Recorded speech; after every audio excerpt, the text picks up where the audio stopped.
Hi, it's Rebecca. Today, I want to talk about free will.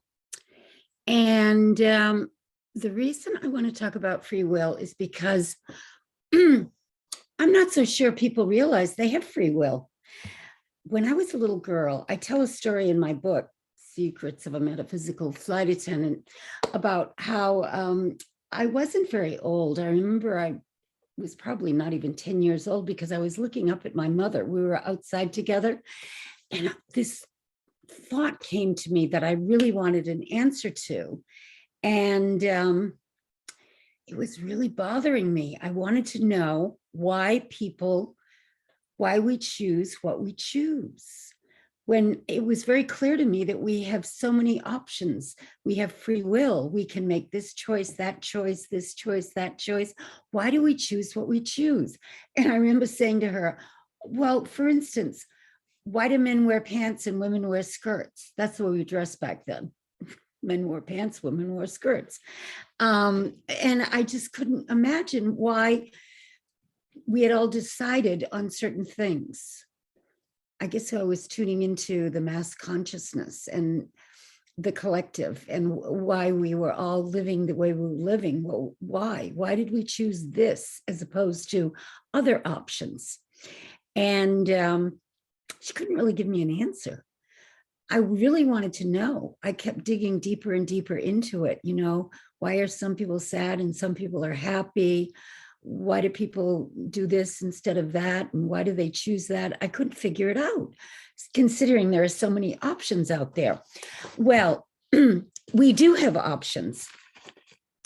And many times we just get tunnel vision and we think that we'd have no options and there's only one way to do something, when in reality, once you understand that you are a divine being living temporarily in physical form, because you're divine, you have so much power, opportunity, so many dimensions that you can explore while you're even here in the 3D world, once you understand that you are eternal, infinite, divine. And I guess I was sort of touching on that when I was young, but I couldn't quite get the answers that I wanted back then. But I was watching a video a few days ago called Heal. It's a documentary. A lot of people in the video had stage 4 cancer and they were healed. And they talk about the process that each one of them went through, different for each of them, but commonalities. There were a couple of things that they did in the outer world that was similar, working on their diets, maybe changing their environments a little bit and the way they lived. But there were also these other things that were all internal that they changed that affected their healing. Now, they called it radical remission. I always talk about spontaneous healing. I kind of like that term a lot better because to me, when you're healing, it's permanent. Remission sounds like it could come back. I don't like that, but they call it radical remission in this video, this documentary.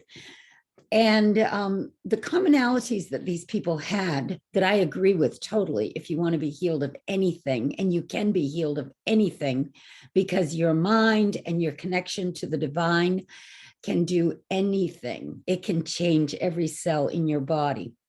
They all took control of their health. That was very important. You don't have to just listen to an authoritarian figure in a hospital or a doctor's office telling you what you have to do. You can take control of your health, right? And they followed their intuition. They let themselves be guided. They went to certain practitioners and healers that they felt could help them, and they got very positive results doing that. They released suppressed emotions. They went back to their childhoods and they had a life review of things that had happened to them throughout their lives that had maybe caused this condition to manifest because of repressed emotion. That was very important. And they embraced the social support that was available to them, friends, family, groups. And that was very, very helpful to get that kind of support. And they also deepened their spiritual connections. Because if you just think you're a blob of matter living in a physical body, and that's it, you're like a machine, that's a hopeless feeling.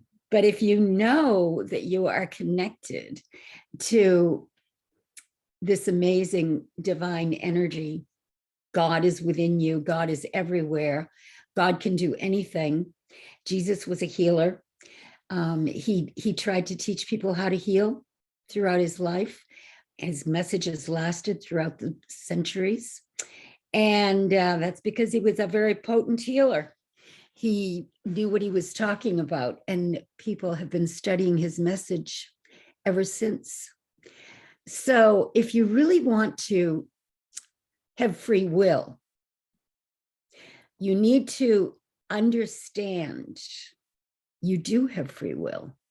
You get to decide and make the choices that are right for you. You don't have to listen to other people telling you what to do about your body or your mind. It's a process here in the 3D world. We're very caught up in the hypnotic trance that we can get into very easily living in the three-dimensional world, because everyone's saying the same thing sometimes. And there's a lot of propaganda, there's a lot of mind control, there's a lot of hypnosis, there's a lot of programming. That's why I study consciousness. It's just fascinating to dig into it and find out all the things that we are subjected to and how you can free yourself from it. That's why I love to study metaphysics and the mystics. And go to my website and buy my book. It's a page turner. It's got a lot of insights in there about exactly how to free yourself. And the links are all down below on my website.